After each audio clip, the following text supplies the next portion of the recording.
Hello friends, welcome to Optimum kitchen queen. இன்றைக்கி நம்ம பார்க்கும்போது குருமா தான் பார்க்க போகிறோம். இதை நீங்கள் பூரிக்கு சாப்பிடலாம், சப்பாத்திக்கு சாப்பிடலாம், தோசாக்கு எதுக்கு வேணாலும் செம்மையாக இருக்கும். ட்ரை பண்ணி பாருங்கள். இப்போது குருமாக்கு தேவையான இன்க்ரீடியன்ட்ஸ் பார்த்துக்கோங்க.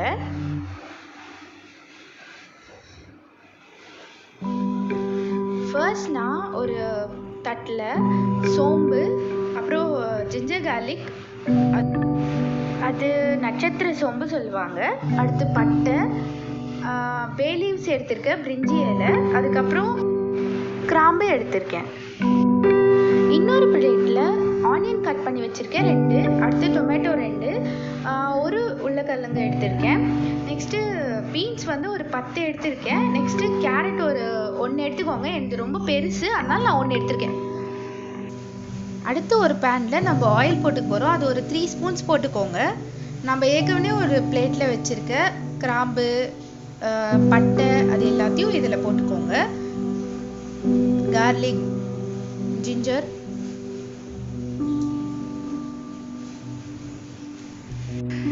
எல்லாத்தையும் நல்லா பெரட்டி விட்டுக்கோங்க.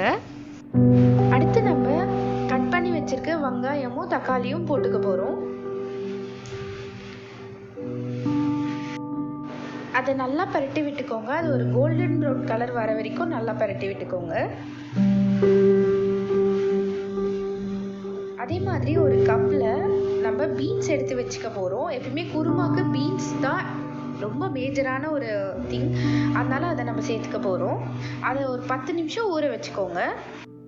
அடுத்து ஒரு ஜாரில் ஒரு 2 பத்தை தேங்காவையும், அடுத்து கசகசா ஒரு 2 ஸ்பூன் போட்டுக்கோங்க.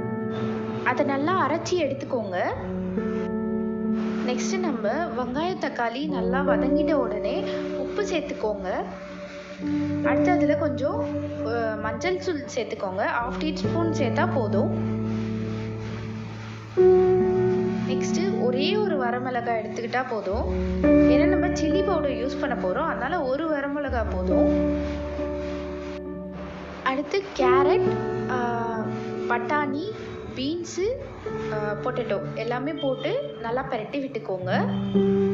அடுத்து நம்ம சில்லி பவுடர் சேர்க்க போகிறோம். நான் 1/2 டீஸ்பூன் சேர்த்துருக்கேன். உங்களுக்கு கொஞ்சம் காரம் கொஞ்சம் அதிகமாக வேணும் அப்படின்னு நினச்சிங்கன்னா ஒரு 2 டீஸ்பூன் போட்டுக்கலாம். நான் 1/2 டீஸ்பூன் போட்டிருக்கேன், அது ரொம்ப கரெக்டாக இருக்கும். வாட்டர் போட்டுக்கோங்க. நான் 1 கிளாஸ் எடுத்துருக்கேன்.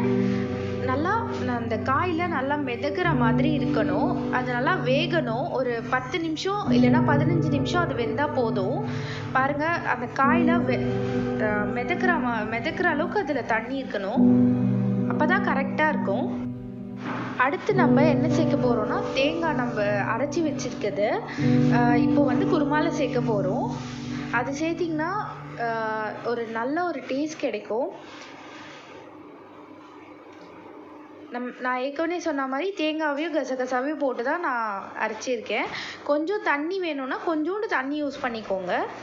ஏன்னா நம்ம ஏற்கனவே குருமாவில் தண்ணி சேர்த்துட்டோம். அவ்வளோதான். ஒரு 5 மினிட்ஸ்லேருந்து ஒரு 10 மினிட்ஸ் வரைக்கும் அது நல்லா கொதிச்சாலே போதும். பாருங்கள், நம்மளுக்கு டேஸ்டான குருமா கிடைச்சிருச்சு. இது நம்ம பூரி, தோசை எதுக்கு வேணாலும் சாப்பிடலாம். ஸோ ட்ரை பண்ணி பாருங்கள். தேங்க்யூ.